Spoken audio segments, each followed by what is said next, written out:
Support comes from Missouri Forest Products Association, committed to sustainable and sound conservation of the state's forests, which support more than 41,000 Missouri jobs, resulting in a $10 billion industry. ChooseWood.com. From St. Louis Public Radio. This is St. Louis on the Air. I find this today, after all we've been through with COVID, and there's just there's no kindness or resetting our attitudes towards the earth. And we've been warned, and warned again, and warned once more. There was a New Yorker online headline, and it was, Joy Williams doesn't write for humanity, which I like better. Because you're not the biggest fan of humanity. Not a fan. I'm Sarah Fenske. The new exhibit at Washington University's Olin Library is all about Joy Williams. The university houses the acclaimed author's papers, and in celebration of her new novel, Harrow, it has highlights from the collection on display. Harrow is beautiful and funny and dark and very odd. It's also a long time in coming. In the year 2000, Joy Williams' last novel, The Quick and the Dead, was a finalist for the Pulitzer Prize. Now, 21 years and several books later, Joy Williams is finally back to the novel. And she joins us today to tell us about it and also a bit about her papers. So, Joy Williams, welcome. Thank you. Thanks very much. So, congratulations on Harrow. Does it feel good to have this out there in the world? Yes, now it's a beautiful little object. I love the cover. Maybe you can describe the cover. It is a beautiful cover. I love this green. It's literally my favorite shade of green. Harrow green. Harrow green. And it has here a horse, and the horse looks like he's maybe in a little bit of distress. Am I projecting based on my reading of the novel? Well, the horse appears off and on in the novel. Also stones with holes in them that everybody likes. Everybody would like stones. They're sacred stones. But the way the artist has rendered it, it looks more as though he's sort of tangled up in some, chemical oil spill, which I like. Yeah. It's just a good book. I hope the contents are judged in the same way. Yeah. No, it is a good book. It's also, as I mentioned, it's kind of a dark book. It's funny, but it's dark. The Atlantic titled its review, Joy Williams Imagines the Death of the World. Do you think that's accurate? Well, there was a New Yorker online headline, and it was, Joy Williams doesn't write for humanity, which I like better. Because you're not the biggest fan of humanity. Not a fan, but I think that's very intriguing. I have some theories about where fiction should go now. I think we're at a crisis point, as we are in so many subjects, but I think the novel has to change, and I think it will. I mean, more of a responsibility toward what we've done to the earth and how we can not how we can live with it. But this is one thing that bothers me about climate change. It's adaptation, or it's not. There hasn't been any moment where we've sat down and thought, why have we come to this point? This is terrible. We're all so involved. No, it's all about just building better, building smarter. We're not thinking about our culpability. No, and in the exhibition at the university, there's what do I have in there about guilt? How much I like guilt or something? Guilt. Yeah, you write from guilt. Yeah, I write from guilt, and I think people should be guiltier. There should be more guilt in the world. And I should introduce our second guest here today. This is Joel Miner. He's the curator of the Modern Literature Collection and Manuscripts at Washington University Libraries. So guilt is a major topic for Joy Williams. Yeah, and we put that on the wall next to her nonfiction case because so much of that is about the destruction of the environment, our mistreatment of animals, and so it was a fitting place for that. So I want to talk more about the exhibition in just a moment. I want to go back to the guilt that we should feel, because I'm a Catholic. That's an important topic for me too. Yeah, let's wallow in our guilt here today. This is a quote from your novel. You write, "For all intents and purposes, the apocalypse had pretty much occurred.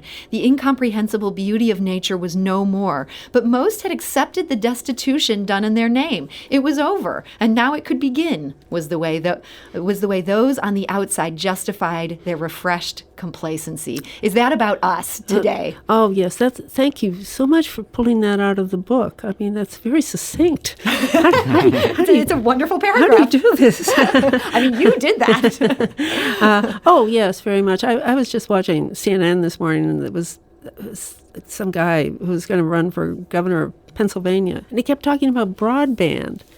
Broadband. This is what he was going to do. He was going to bring broadband. He must have mentioned it 3 or 4 times. I mean, we're in just... It's broadband. I don't care about... Well, maybe some people do. Maybe the voters really, really care about broadband. They might in rural Pennsylvania. Instead of their water, or instead of, their children, what the future is going to be for them. But anyway, I shouldn't have brought this... I shouldn't have brought politics into this. No, but I thought politics are very much into this. But so in this novel, the people I liked best in this novel were this ragtag group of elderly troublemakers, revolutionaries, terrorists, you could call them, where they go around trying to strike a blow for the environment. But their efforts are comical to me. They were somewhat comical. They were pathetic in some cases. Is there futility in trying to do something? They were so elderly. It was too late, maybe. And they had participated really in, they were elderly eco-terrorists, and but without hope of change. But they wanted to destroy the recovery of the recovery effort. And do you find broadband is that admirable that these elderly people in this novel wanted to go out and just destroy? Yeah, blow up car dealerships, and the United States Navy, and the horrors that they inflict on mammal life under the seas and all. But you're right, they're not effective. I mean, the way that you describe this, I feel bad that I found them so funny. Was I meant to, in some ways, find them funny? Okay. When I gave a reading last night, and I read a little section from Harrow, it's the part where there's a birthday party at a bowling alley for a 10-year-old boy, and it's supposed to be funny. The ending isn't, but it's supposed to be fun. And nobody was chuckling or laughing, and then people claimed afterwards, "I was, but you couldn't hear me through my mask." So did you scold them a little bit for not laughing? Afterwards, I said, "Why weren't you laughing at this?" I mean, So Joel Miner, I have to ask, because I did laugh a lot reading this book. Did you laugh, or did you have to acknowledge the bigger point, which is not funny? Yeah, I mean, it's a great point. There are so many funny lines and scenario scenes, like the bowling alley scene. But it is, it's kind of an uncomfortable laugh, I guess I would say, because of the overall themes of the book, and what you have to grasp with in it, because it is very much about us. I mean, it's definitely, I've heard some people posit that this is set in the future. I wasn't even sure if it was the future. It felt like maybe the future, like this could be 2 months from now, that kind of future. No, exactly. The apocalypse has come and gone, and 1/3 of the world is gone, but they can function with the other 2/3. I mean, and Disney World and bowling alleys. And the bowling alleys are all up and running. There's cars, huge car dealerships that still exist. So, and I find this today, after all we've been through with COVID, and there's just there's no kindness or resetting our attitudes towards the earth, and we've been warned and warned again and warned once more. So, Joel, these are very important subjects. These are very serious subjects. How much is Harrow front and center in this exhibition at the Washington University's Olin Libraries? Yeah. Joy was very nice enough to send us some TypeScript drafts of the book, as well as a letter and a uncorrected proof. So we were able to put that in along with all of the rest of the archive. So I feel like it starts with her childhood and goes all the way up to the current day. And I should mention, we are talking today to the acclaimed author Joy Williams. Her new book, Harrow, is her first novel in 21 years. We're also joined today by Joel Miner. He's the curator of the Modern Literature Collection and Manuscripts at Washington University Libraries. Its new exhibition is called Joy Williams, Honored Guest. What do you mean by honored guest in that title? Well, I took that straight from her third collection of short stories, and I just felt like it was really appropriate because we wanted to not only celebrate her new novel, but just celebrate her papers being at Washington University and how much she means to us, not only in the special collections, but as a teacher through the years in the English department, the MFA program for fiction writers, and specifically, she's beloved there. And Joy, I have to ask, how did this idea of housing your papers at Washington University, how did that come about, and why there? I am really connected, oddly, with St. Louis. I've been here many times. I love the park and the art museum, and I've had my dogs here, and I still have some close friends here. And so it seemed an obvious place, and it's a wonderful William Gass, James Merrill, Tennessee Williams. And I had today I saw Joel arranged to have a few boxes of William Gaddis's papers, J.R., specifically dealing with J.R., brought up.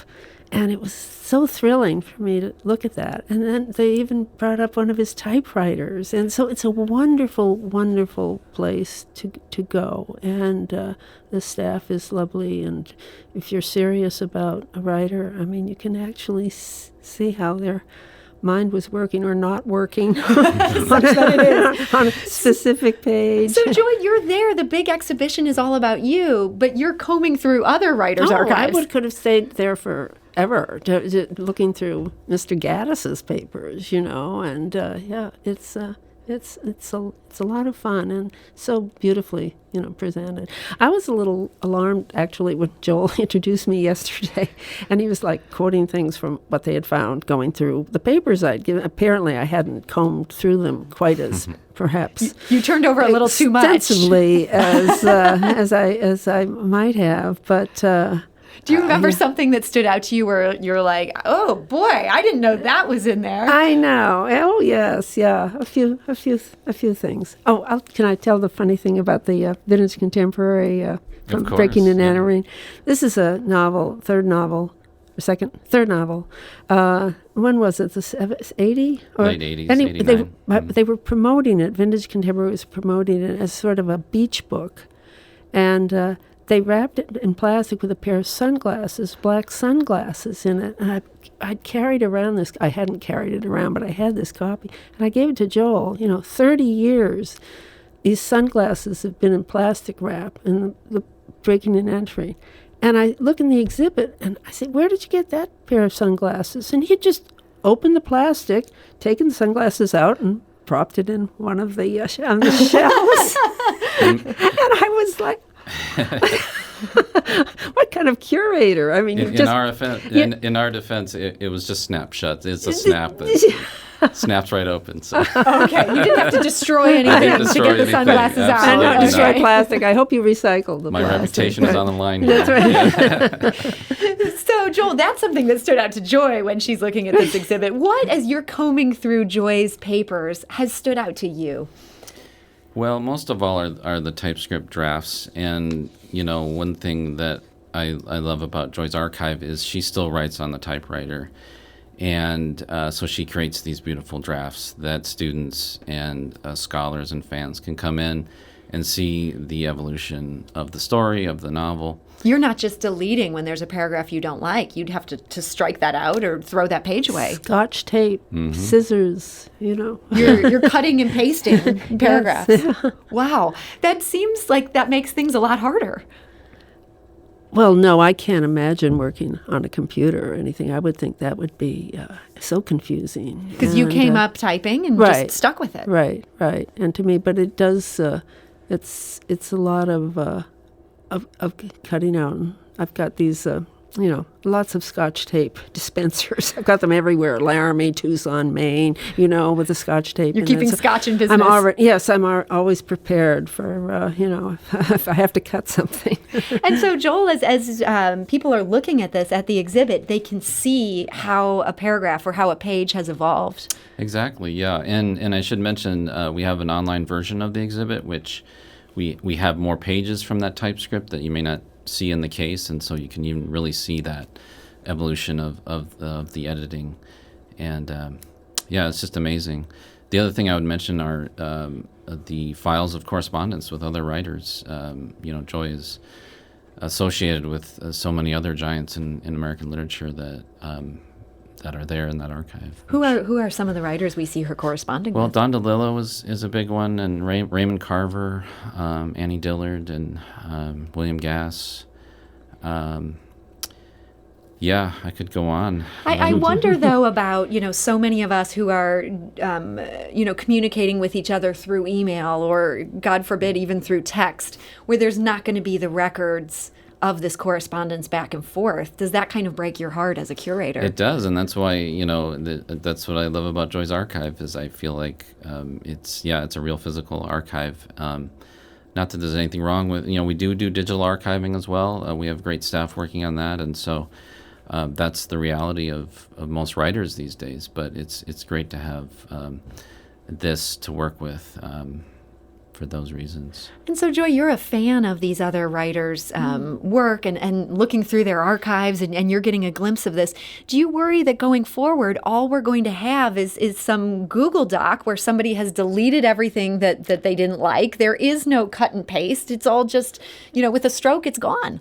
Or you have to bring the FBI in, right, to reconstruct. No, I can't imagine. Yeah, I think it's really sad. I mean, the Paris Review in the old days always used to have a typescript in front of their interviews. I don't know what they do now, with young writers. But a lot of writers, they love the typewriter too. It's a new discovery to them, and they it feels more tactile. They have one, yeah. But, so speaking of the typewriter, this reminds me of this great interview you did with LitHub, where you answered your questions by typing them and mailing them, and right. And then they published. You could see your type in one place. You even sort of added a little note here where you'd missed a word and you wrote it in. Isn't that funny? It was lovely. I mean, it took so long to do that. They were so patient and so nice about it. Can you imagine doing it like that? I mean, this went on for typing months. it out, sending it by mail. And this was even before the post office decided to roll back a couple of days on, first class postage. Yeah, I imagine most interviewers wouldn't do it that way. No. Yeah, that was very nice. And it was all around a new typewriter I'd bought, a Hermes, from the 60s in some junk store in northern New Mexico. And so I rescued that typewriter. Do you feel that having a different typewriter and the different feel of the keys, that ends up changing the writing that you do? Well, I'm not a good typist. I type with one hand, one finger. I have never really learned how to type. That seems like an occupational hazard. It doesn't go fast. I have this one, yes, it's short. It's getting shorter and shorter, my finger. But you'd think I would have learned. I do know how to change the ribbon. Okay, this is important. Yeah. You don't have to get a new typewriter every time that a ribbon wears I out. can't change the ribbon. But I'm not a good typist. I just maybe I should take some lessons or something. Maybe things would go much more smoothly. It wouldn't take 21 years, for example. Well, it's hard to dispute the method that brought us this wonderful novel. Oh, so, thank you. Joy Williams, I know interviews are not your favorite thing, but I want to thank you so much for joining us today. Thanks. You've been lovely. Thank you. And that book is Harrow, if you want to read the work of Joy Williams for yourself. Joel Miner, I also want to thank you for joining us today. Joel is the curator of the Modern Literature Collection and Manuscripts at Washington University Libraries. Yeah, thank you.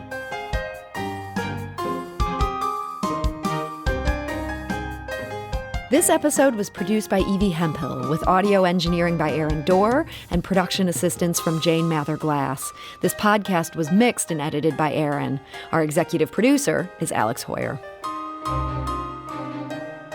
St. Louis on the Air is a production of St. Louis Public Radio. Understanding starts here.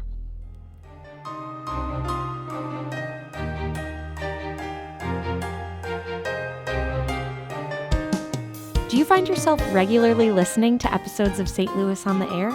Suggest us to a friend you think might enjoy our conversations. And leave us a review and rating on Apple Podcasts on the App Store. It's the simplest way to help people discover our show. Thanks. St. Louis Public Radio is a member-supported service of the University of Missouri, St. Louis.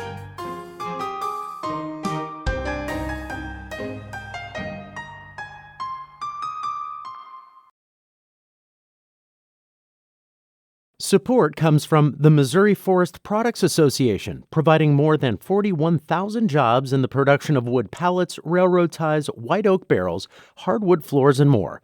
Details at choosewood.com.